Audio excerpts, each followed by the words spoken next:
ಸ್ನೇಹಿತರೆ, ಹೇಗಿದ್ದೀರಿ ಎಲ್ಲರೂ? ಸ್ನೇಹಿತರೆ, ಕಳೆದ 2 ದಿನಗಳಿಂದ ಭಾರಿ ಸುದ್ದಿ ಆಗ್ತಾ ಇರುವಂತಹ ವಿಚಾರ ಅಂತಂದರೆ ನಟ ಅಲ್ಲು ಅರ್ಜುನ್ ಬಂಧನ. ಬಾಕ್ಸ್ ಆಫೀಸ್ನಲ್ಲಿ ಪುಷ್ಪ 2 ಸಿನಿಮಾ ಒಂದಾದ ಮೇಲೊಂದರಂತೆ ದಾಖಲೆ ಬರೀತಾ ಇದೆ. ಆದರೆ ಆ ಒಂದು ದಾಖಲೆ ಬರೀತಾ ಇರುವಂಥ ಸಂದರ್ಭದಲ್ಲಿ ಚಿತ್ರತಂಡ ಒಂದು ರೀತಿ ಸಂತಸದಲ್ಲಿ ಇರಬೇಕಾಗಿತ್ತು. ಆದರೆ ಅದರ ಬದಲಾಗಿ ಒಂದು ರೀತಿ ಬೇಸರದ ಸನ್ನಿವೇಶಗಳು ನಡೀತಾ ಇದೆ. ಯಾಕೆಂತಂದರೆ ಈ ವಿಚಾರಕ್ಕೆ ಸಂಬಂಧಪಟ್ಟಂತೆ ನಟ ಅಲ್ಲು ಅರ್ಜುನ್ ಅವರನ್ನು ಬಂಧನವನ್ನು ಮಾಡಲಾಗಿತ್ತು. ಒಂದು ದಿನ ಜೈಲಿನಲ್ಲೂ ಕೂಡ ಇದ್ದು ಬಂದಿದ್ದರು.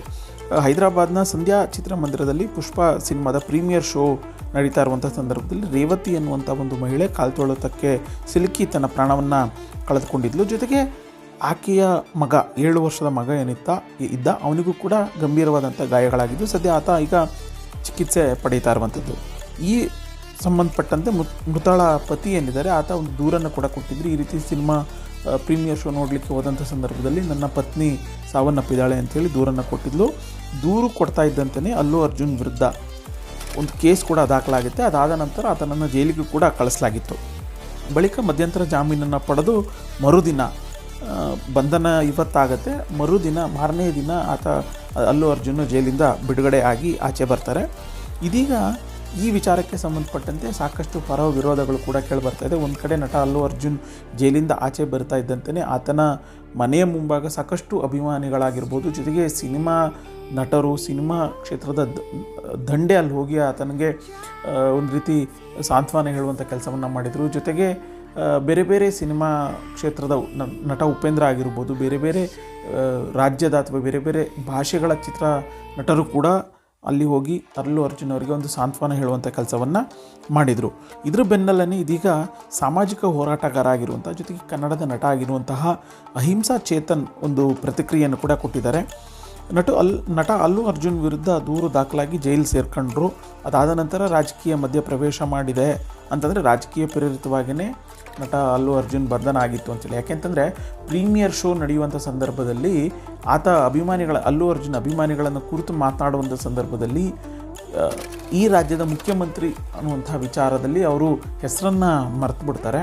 ಅದಾದ ನಂತರ ಗಂಟಲು ಒಣಗಿದೆ ಅನ್ನುವಂತಹ ನಿಟ್ಟಿನಲ್ಲಿ ಯಾರು ನೀರನ್ನು ತೆಗೆದುಕೊಂಡು ನೀರು ಕೊಡಲಿಕ್ಕೆ ಬರ್ತಾರೆ ಆತನ ಬಳಿ ರೇವಂತ್ ರೆಡ್ಡಿ ಅನ್ನುವಂತಹ ಅಂದರೆ ಮುಖ್ಯಮಂತ್ರಿ ರೇವಂತ್ ರೆಡ್ಡಿ ಹೆಸರನ್ನು ಅವ್ರ ಮೂಲಕ ಕೇಳಿಕೊಂಡು ಅದಾದ ನಂತರ ಈ ಒಂದು ಸಿನಿಮಾ ಯಶಸ್ಸಿಗೆ ಅವಕಾಶ ಕೊಟ್ಟಂತಹ, ಜೊತೆಗೆ ವಿಶೇಷವಾದಂತಹ ಒಂದು ಸಬ್ಸಿಡಿಯನ್ನು ಕೊಟ್ಟಂತಹ ಮುಖ್ಯಮಂತ್ರಿ ರೇವಂತ್ ರೆಡ್ಡಿಗೆ ಅಭಿನಂದನೆಯನ್ನು ಸಲ್ಲಿಸ್ತೀನಿ ಅನ್ನುವಂಥ ಒಂದು ಮಾತನ್ನು ಹೇಳ್ತಾರೆ. ಈ ಒಂದು ವಿಚಾರಕ್ಕೇ ನಟ ಅಲ್ಲು ಅರ್ಜುನ್ ಅವರ ವಿರುದ್ಧ ದೂರು ದಾಖಲಾಗ್ತಾ ಇದ್ದಂತೆ ಬಂಧನ ಮಾಡುವಂಥ ಕೆಲಸವನ್ನು ಮುಖ್ಯಮಂತ್ರಿ ರೇವಂತ್ ರೆಡ್ಡಿ ಮಾಡಿದರು ಅನ್ನುವಂಥ ಒಂದು ಆರೋಪ ಕೇಳಿಬರ್ತಾ ಇದೆ. ಇದೆಲ್ಲದರ ನಡುವೆ ರಾಜಕೀಯ ವ್ಯಕ್ತಿಗಳು ಒತ್ತಡ ಹೇರಿನೇ ಅಲ್ಲು ಅರ್ಜುನ್ ಅವರನ್ನು ಬಂಧನ ಮಾಡುವಂತೆ ಆದೇಶ ಮಾಡಲಾಗಿತ್ತು ಅನ್ನುವಂಥ ಒಂದು ಆರೋಪ, ಟೀಕೆ ಎಲ್ಲವೂ ಕೂಡ ಕೇಳಿಬರ್ತಾ ಇದೆ. ಜೊತೆಗೆ ಬೇಕು ಅಂತಲೇ ಅಲ್ಲು ಅರ್ಜುನ್ ಅವರನ್ನು ರೇವಂತ್ ರೆಡ್ಡಿ ಬಂಧನವನ್ನು ಮಾಡಿಸಿದ್ರ ಅನ್ನುವಂತಹ ಒಂದು ಆರೋಪನೂ ಕೂಡ ಕೇಳಿಬರ್ತಾಯಿತ್ತು. ಇದಕ್ಕೆ ಪೂರಕ ಎನ್ನುವಂತೆ ರೇವಂತ್ ರೆಡ್ಡಿನೂ ಕೂಡ ಒಂದು ಮಾತನ್ನು ಹೇಳಿದರು. ಕಾನೂನು ಅಂತ ಬಂದಾಗ ಎಲ್ಲರೂ ಕೂಡ ಒಂದೇ ಅಂತ ಹೇಳಿ, ಅಂದರೆ ಅವರು ಅಷ್ಟೇ ಹೇಳೋದು, ಕಾನೂನು ಅಂತ ಬಂದಾಗ ಎಲ್ಲರೂ ಕೂಡ ಒಂದೇ ಆಗ್ತಾರೆ ಅಂತ. ಯಾಕೆ ರೇವಂತ್ ರೆಡ್ಡಿ ಇಷ್ಟು ಸುದ್ದಿ ಆಗ್ತಾರೆ ಅಂತಂದರೆ, ಒಂದು ಪ್ರೀಮಿಯರ್ ಶೋ ವಿಚಾರದಲ್ಲಿ ಅವರ ಹೆಸರನ್ನು ಅಲ್ಲು ಅರ್ಜುನ್ ಮರ್ತಿದ್ದು ಅನ್ನುವಂಥದ್ದಾದರೆ, ಮತ್ತೊಂದು ರೇವಂತ್ ರೆಡ್ಡಿ ಏನಿದ್ದಾರೆ ಅವರು ಅಲ್ಲು ಅರ್ಜುನ್ ಅವರ ಪತ್ನಿ ಇದ್ದಾರಲ್ಲ, ಆ ಪತ್ನಿಯ ದೂರದ ಸಂಬಂಧಿ ಅಂದರೆ ಸ್ನೇಹ ರೆಡ್ಡಿ ಅವರ ಸಂಬಂಧಿಕರು ಕೂಡ ಹೌದು. ಇಷ್ಟಿದ್ರೂ ಕೂಡ ನಾನು ಯಾವತ್ತೂ ಸಂತ್ರಸ್ತೆಯ ಪರವಾಗಿಯೇ ನಾನು ಇದ್ದೀನಿ, ಅಂದರೆ ಯಾರು ಆ ಒಂದು ಘಟನೆಯಿಂದ ಅವರಿಗೆ ಅನ್ಯಾಯ ಆಗಿದೆ, ಅನ್ಯಾಯದ ಪರವಾಗಿಯೇ ನಮ್ಮ ಸರ್ಕಾರ ಇದೆ ಅನ್ನುವಂಥ ಒಂದು ಮಾತನ್ನು ಹೇಳಿದರು. ತಪ್ಪು ಯಾರೇ ಮಾಡಿದರೂ ಕೂಡ ಅವರನ್ನು ಬಂಧನ ಮಾಡುವಂಥ ಕೆಲಸ ಆಗತ್ತೆ. ಅಷ್ಟಕ್ಕೆ ಅಲ್ಲು ಅರ್ಜುನ್ ಅವರು ಸಿನಿಮಾದಲ್ಲೇ ನಟನೆ ಮಾಡಿದ್ದಾರೆ ಅಷ್ಟೇ ಬಿಟ್ಟರೆ ಭಾರತಕ್ಕಾಗಿ ಅವರು ಹೋಗಿ ಯುದ್ಧವನ್ನು ಮಾಡಿ ಗೆದ್ದು ಬಂದಿಲ್ಲ. ಸಿನಿಮಾ ಅನ್ನೋದು ಒಂದು ರೀತಿ ನಟರಿಗೆ ಬಿಸ್ನೆಸ್ ಇದ್ದಾಗೆ, ಅವರು ಲಾಭ ಮಾಡಿಕೊಂಡೇ ಅವರು ಸಿನಿಮಾವನ್ನು ಮಾಡೋದು. ಅದರಿಂದ ನಮಗೇನು ಲಾಭ, ರಿಯಲ್ ಎಸ್ಟೇಟ್ ಥರ ದುಡ್ಡು ಹಾಕಿ ದುಡ್ಡು ಗಳಿಸ್ತಾರೆ ಅನ್ನುವಂತಹ ಒಂದು ಮಾತನ್ನು ಕೂಡ ರೇವಂತ್ ರೆಡ್ಡಿ ಹೇಳಿದರು. ಇದಕ್ಕೆ ಈ ಒಂದು ಆ ಮಾತಿಗೆ ಸಂಬಂಧಪಟ್ಟಂತೆ ನಟ ಅಹಿಂಸಾ ಚೇತನ್ ಕೂಡ ಒಂದು ಮಾತನ್ನು ಹೇಳಿದರು. ಸಾಮಾಜಿಕ ಜಾಲತಾಣದಲ್ಲಿ ಅವರು ತಮ್ಮ ಒಂದು ಅಭಿಪ್ರಾಯವನ್ನು ಕೂಡ ವ್ಯಕ್ತಪಡಿಸಿದ್ದಾರೆ. ತೆಲಂಗಾಣ CM ರೇವಂತ್ ರೆಡ್ಡಿ ಅವರು ಅಲ್ಲು ಅರ್ಜುನ್ ಅವರ ಅಕ್ರಮ ಬಂಧನವನ್ನು ಸಮರ್ಥನೆ ಮಾಡಿಕೊಳ್ಳುವಂಥ ವಿಚಾರದಲ್ಲಿ ಅವರು ಈ ರೀತಿಯಾದಂಥ ಹೇಳಿಕೆಯನ್ನು ಕೊಡ್ತಿದ್ದಾರೆ. ಅವರೇನು ಗಡಿಗೆ ಹೋಗಿ ಯುದ್ಧ ಮಾಡಿ ಬಂದಿಲ್ಲ ನಿಜ, ಆದರೆ ಸಿನಿಮಾ ತಾರೆಯರಿಗೆ ಅರ್ಹತೆಗಿಂತ ಹೆಚ್ಚಿನ ಪ್ರಾಮುಖ್ಯತೆ ಸಿಗ್ತಾ ಇದೆ.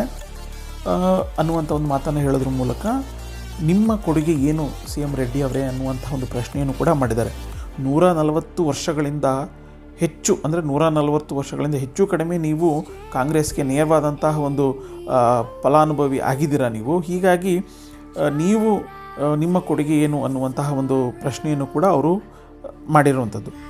ಅದು ಒಂದು ಕಡೆ ಆದರೆ, ಮತ್ತೊಂದು ಕಡೆ ಈ ಒಂದು ಘಟನೆಗೆ ಸಂಬಂಧಪಟ್ಟಂತೆ ಇಡೀ ಆಂಧ್ರ ತೆಲುಗು ಚಿತ್ರರಂಗ ಏನಿದೆ ಅದು ಸಂಪೂರ್ಣವಾಗಿ ಅಲ್ಲು ಅರ್ಜುನ್ ಅವರ ಪರವಾಗಿ ನಿಂತಿದೆ. ಒಂದು ಕಡೆ ಈ ರೀತಿಯಾಗಿ ಸಿ ಎಂ ರೇವಂತ್ ರೆಡ್ಡಿ ಈ ರೀತಿಯಾಗಿ ಮಾಡಬಾರ್ದಾಗಿತ್ತು. ಯಾಕೆಂತಂದರೆ ಈ ಒಂದು ಪ್ರಕರಣದಲ್ಲಿ A11 ಅಲ್ಲು ಅರ್ಜುನ್ ಇದ್ದಾರೆ. A11 ಅಲ್ಲು ಅರ್ಜುನ್ ಇದ್ದರೂ ಕೂಡ ಅವನನ್ನು ದೂರು ದಾಖಲಾಗ್ತಾ ಇದ್ದಂತೆಯೇ ಯಾಕೆ ಅರೆಸ್ಟನ್ನು ಮಾಡಿದ್ರು ಅಥವಾ ಬಂಧನವನ್ನು ಮಾಡಿದರು ಅನ್ನುವಂತಹ ಒಂದು ಟೀಕೆಗಳು ಕೂಡ ಕೇಳಿಬರ್ತಾಯಿದೆ. ಇದೆಲ್ಲದರ ಹೊರತಾಗಿಯೂ ಕೂಡ ಬಾಕ್ಸ್ ಆಫೀಸ್ನಲ್ಲಿ ಪುಷ್ಪ 2 ಕಲೆಕ್ಷನ್ನು ನಿರೀಕ್ಷೆಗೂ ಮೀರಿ ಮುನ್ನುಗ್ತಾ ಇದೆ. ಈಗ ಆಲ್ರೆಡಿ ಸಿನಿಮಾ ಬಿಡುಗಡೆಯಾಗಿ 10 ದಿನಗಳು ಪೂರೈಕೆ ಆಗಿದೆ. 10 ದಿನ ಪೂರೈಕೆ ಆದಂಥ ಸಂದರ್ಭದಲ್ಲಿ ವಿಶ್ವದಾದ್ಯಂತ ಸುಮಾರು 1200 ಕೋಟಿಗೂ ಹೆಚ್ಚು ಕಲೆಕ್ಷನ್ ಮಾಡಿದೆ ಅನ್ನುವಂಥ ಒಂದು ಮಾಹಿತಿಯೂ ಕೂಡ ಸಿಗ್ತಾ ಇರುವಂಥದ್ದು. ಭಾರತದಲ್ಲಿ ಹಿಂದಿ, ತೆಲುಗು, ಕನ್ನಡ, ತಮಿಳು, ಮಲಯಾಳಂ ಭಾಷೆಗಳಲ್ಲಿ ಸುಮಾರು 850 ಕೋಟಿಗೂ ಹೆಚ್ಚು ಕಮಾಯಿಯನ್ನು ಮಾಡಿದೆ ಅನ್ನುವಂತಹ ಒಂದು ಮಾಹಿತಿಯನ್ನು ಕೂಡ ಸಿಗ್ತಾ ಇರುವಂಥದ್ದು. ಸೊ ಒಟ್ಟಿನಲ್ಲಿ ಈ ಒಂದು ಪ್ರಕರಣಕ್ಕೆ ಸಂಬಂಧಪಟ್ಟಂತಂದರೆ ನಟ ಅಲ್ಲು ಅರ್ಜುನ್ ಅವರನ್ನು ಬಂಧನೆ ಮಾಡುವಂತಹ ಪ್ರಕರಣಕ್ಕೆ ಸಂಬಂಧಪಟ್ಟಂತೆ ಸಿ ಎಂ ರೇವಂತ್ ರೆಡ್ಡಿ ಪೊಲೀಸರ ಕ್ರಮವನ್ನು ಸಮರ್ಥನೆ ಮಾಡಿಕೊಂಡಿದ್ದರೆ, ಸಿ ಎಂ ನಡೆಯ ವಿರುದ್ಧ ಇದೀಗ ಇಡೀ ತೆಲುಗು ಚಿತ್ರರಂಗ ಆಗಿರ್ಬೋದು, ಕೇವಲ ತೆಲುಗು ಚಿತ್ರರಂಗ ಮಾತ್ರ ಅಲ್ಲ, ಬೇರೆ ಬೇರೆ ಭಾಷೆಯ ಚಿತ್ರ ನಟರು, ಚಿತ್ರ ರಂಗನೂ ಕೂಡ ಸಿ ಎಂ ರೇವಂತ್ ರೆಡ್ಡಿಯ ನಡೆಗೆ ವಿರೋಧವನ್ನು ವ್ಯಕ್ತಪಡಿಸ್ತಾ ಇದೆ. ಸೊ ಒಟ್ಟಿನಲ್ಲಿ ನಿಮ್ಮ ಅಭಿಪ್ರಾಯ, ನೀವು ನಟ ಅಲ್ಲು ಅರ್ಜುನ್ ಅವರನ್ನು ಬಂಧನ ಮಾಡಿದ್ದು ಸರಿನೋ ತಪ್ಪು ಅನ್ನುವಂಥ ಒಂದು ನಿಮ್ಮ ಅಭಿಪ್ರಾಯವನ್ನು ಕಮೆಂಟ್ ಬಾಕ್ಸ್ನಲ್ಲಿ ಕಮೆಂಟ್ ಮಾಡಿ ನಮಗೆ ತಿಳಿಸಿ. ಜೊತೆಗೆ ನೀವು ಇನ್ನೂ ಕೂಡ ನಮ್ಮ ಯೂಟ್ಯೂಬ್ ಚಾನಲನ್ನು ಸಬ್ಸ್ಕ್ರೈಬ್ ಮಾಡಲಿಲ್ಲ ಅಂತಂದರೆ ಮೊದಲು ಸಬ್ಸ್ಕ್ರೈಬ್ ಮಾಡಿ, ಹಾಗೆಯೇ ಪಕ್ಕದಲ್ಲಿರುವಂತಹ ಒಂದು ಬೆಲ್ ಐಕಾನನ್ನು ಒತ್ತಿ.